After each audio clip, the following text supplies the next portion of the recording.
Hey guys, welcome to Intelligent Faith 315. This is Pastor Jay. So good to be with you today.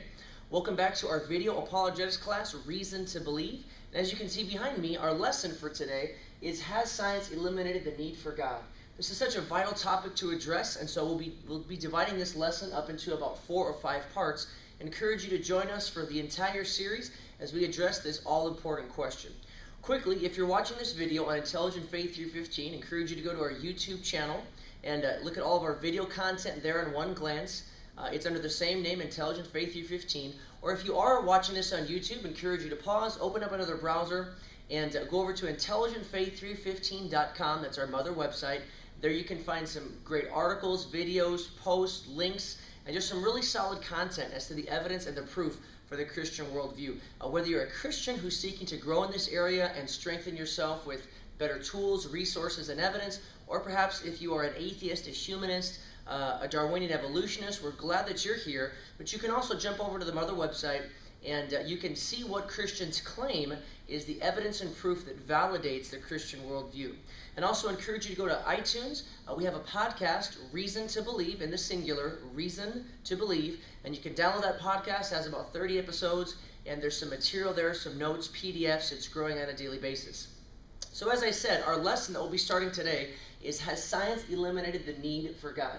This is a very, very important question. If you are watching this video and you're an atheist, a neo-Darwinist, something like that, a materialist, then you're probably saying right now, of course science has eliminated the need for God. There's never been a need for God, and science is really all that we need. And so we'd like to discuss this question with you today. So do encourage you to stick around and follow this series for the duration. This question of science is so important. If you're a Christian, hopefully, if you don't know the answer yet, you'll know the answer pretty soon. But this is a very, very important question to ask. For example, folks like Christopher Hitchens, the late Christopher Hitchens, Sam Harris, Richard Dawkins, Daniel Dennett, any of the new atheists that you would talk to, and many, many others, they would say that the answer to this question is obviously yes. That there never really has been a need for God, but especially now in the 20th century with the quote-unquote advent of modern science, science has buried God. Science has killed God, and science has indeed eliminated the need for God. And so it's such a vital question to address because science in the minds of some people has become the ultimate source of authority for truth. And as we'll learn as we go through this series and this lesson, science is a very important source of authority, and it is definitely a way to learn truth about reality, but it's certainly not the only one, and there's many other areas that we need to consider. So this is a vital, vital question for us to ask. Now quickly, Paul the Apostle, in writing the book of Romans about 2,000 years ago, he addressed this question as well. This is not a new issue. So Paul the Apostle tells us in Romans chapter 1, verses 19 and 20, writing 2,000 years ago, he tells us that that which may be known of God is manifest because God has shown it to us. Because the invisible things of him, of God, from the creation of the world are clearly seen, being understood through the things that are made. And then he tells us what 2 things we can learn about God from the created world. He says, even his eternal power and his Godhead, so that people are without excuse. And then a newer translation in the same verses, Romans 1, 19 through 20, says this: they know the truth about God because he has made it obvious to them. For ever since the creation of the world, people have seen the earth and the sky. Through everything that God made, they can clearly see some of his invisible qualities, his eternal power and his divine nature, so that they have no excuse for not knowing God. Now, of course, if you're an atheist or a materialist or a naturalist, you're probably thinking, well, it's not that obvious to me. I don't really know God. And what Paul is saying is that if you look closely and if you examine your heart and your mind, etc., it seems to be that Paul is saying that belief in God is natural. And it's interesting that modern psychological research is coining a term called natural theism, or some people even call it innate teleology, that we can see design and what they call agent causation all over, even as children. And it seems that we happen to be hardwired to believe in God. But anyway, I know that you probably don't agree with that if you're an atheist. But I just want to bring up this point that it's interesting that this is not a new problem. It's not a new issue. Paul the Apostle, one of the greatest minds of the Christian worldview, he has been addressing this for about 2,000 years now. That even in the days of Paul the Apostle, there were people that were claiming that as I look at the world around me, at the created order, I do not see any indicator of God's existence. I do not see any physical or scientific or natural proof that God exists, that He's real, that He's involved with the world. So if you think that watching this video, then I don't blame you. And that's totally fine. That's legitimate. But what we hope to help you realize, or at least maybe get you thinking about this, is that there are really plenty of indicators in the natural world, in the created world, that do point to God's existence. And this is such an important question. Science and God, are they friend? Are they foe? Are they complementary? Are they contradictory? And we hope to help you understand by the end of this that science is a wonderful thing that does point us very powerfully and persuasively to God's existence.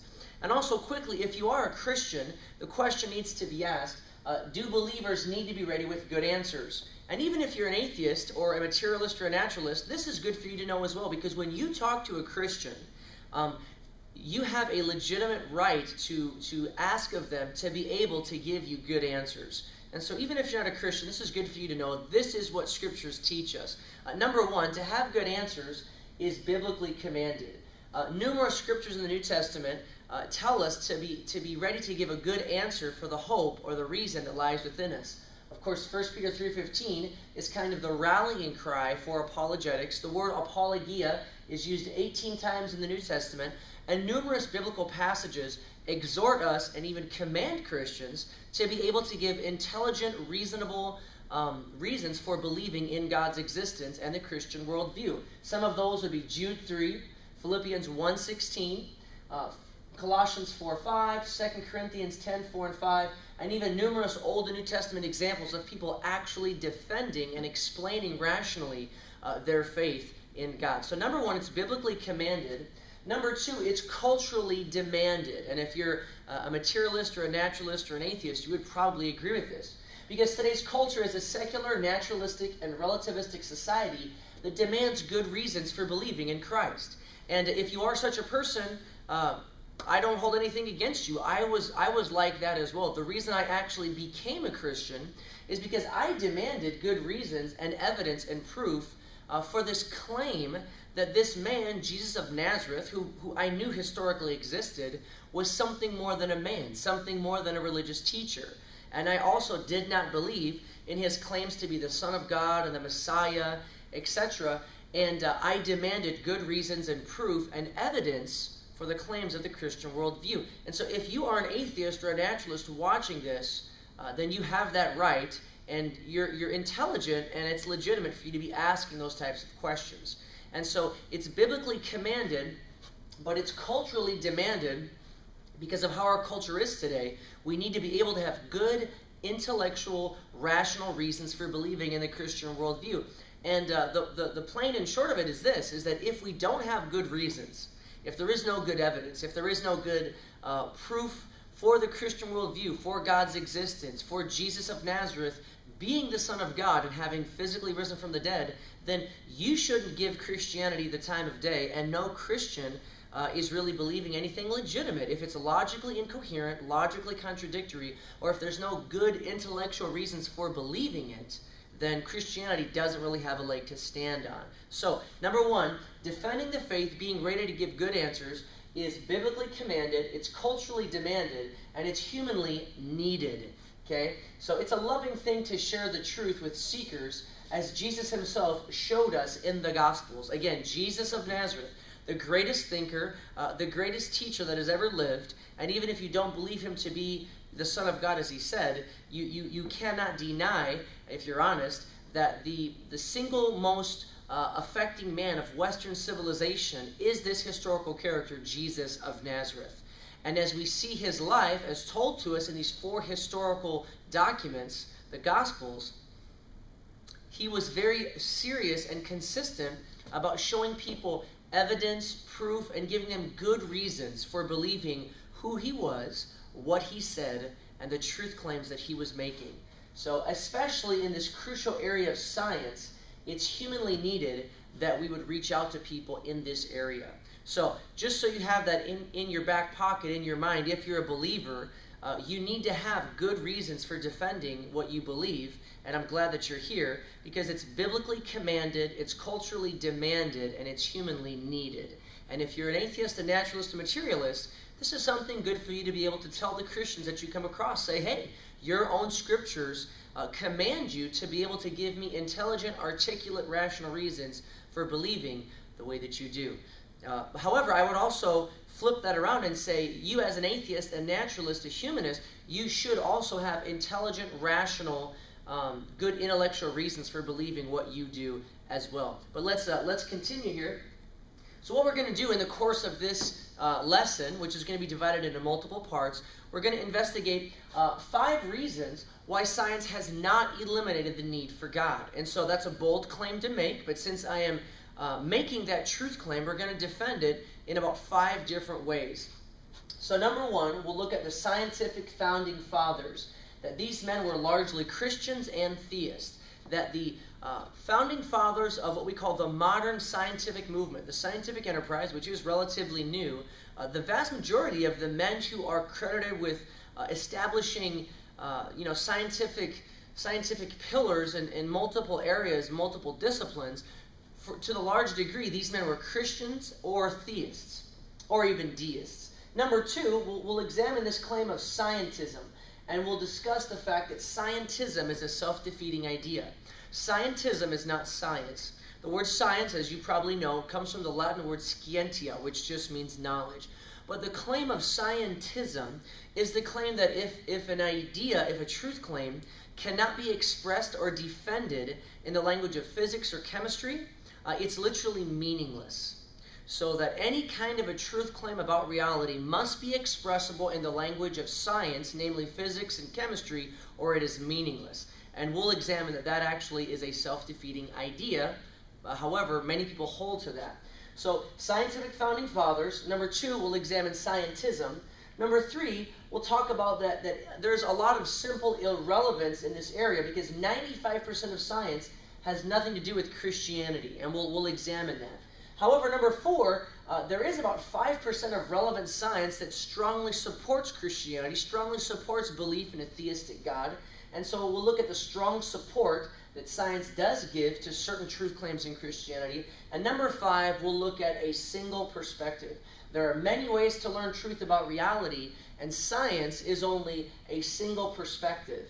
Namely, there are plenty of other perspectives, plenty of other areas of truth that can be pursued and should be pursued to learn truth about reality. Science is a very good source, a very reliable source to get truth about reality, but it's certainly not the only source, and I wouldn't even say it is the best source. But we will examine that. So, again, we'll look at the scientific founding fathers, the claim of scientism, simple irrelevance, strong support, and a single perspective of science.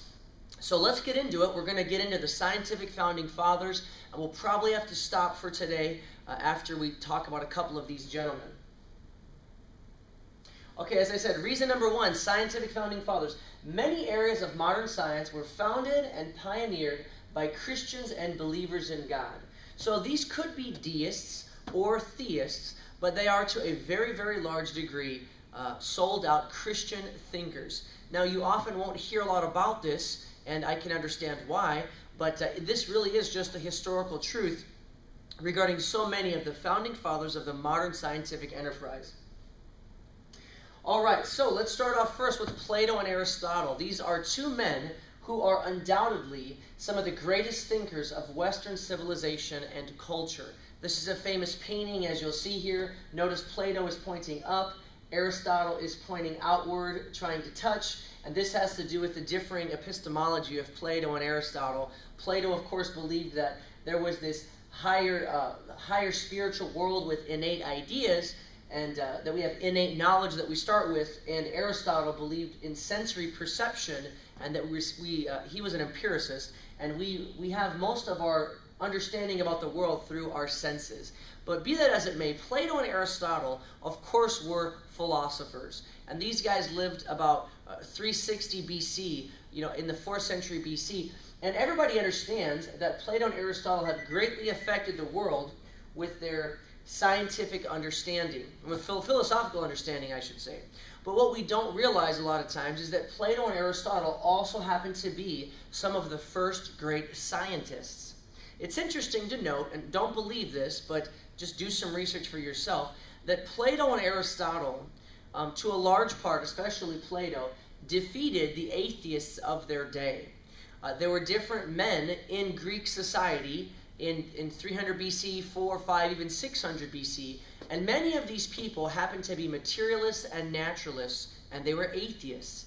And Plato defeated the atheists of his day in many, many ways, because Plato happened to be a theist. If you know anything about Plato, and if you've read his books, Plato's Dialogues, he believes in a God, and so does Aristotle. It's a different concept of God, and it doesn't seem to be the personal God of theism, but all I'm trying to say is that they definitely did believe in God, in a type of deism, and so that is interesting. And so if you know these people like Democritus, Leucippus, Anaximander, Thales, and so forth, Plato and Aristotle soundly defeated the ideas of the atheists of their day, though they weren't Christians, but they were some of the first budding scientists, because science to them was just an outgrowth of philosophy, and they obviously were believers in God. And so we can see here two of the most influential thinkers in all of human history and pioneers of ancient science both believe strongly in the existence of God. And just two simple quotes from Plato and Aristotle. Plato said, "God is not the author of all things, but of good only." Plato typically referred to God as the good, with capital G, the good. And then Aristotle says, "Beauty is the gift from God." And so Aristotle typically referred to his belief in God as the demiurgos, or the God in that sense. And so Plato and Aristotle, as I said, two of the most influential thinkers of Western civilization, were not atheists, were not naturalists. They actually believed in God's existence. And they believed very strongly. Some of Aristotle's most beautiful quotes are that from the natural created world and from the order of the heavenly spheres and the planets, as he called them, it's obvious to see that God has orchestrated these things. So we'll leave off there for today. I don't want to make these segments too long. It's about 15 minutes. And we'll continue next time with part 2 of our lesson, Has Science Eliminated the Need for God? We encourage you to come back and join us next time. See you then.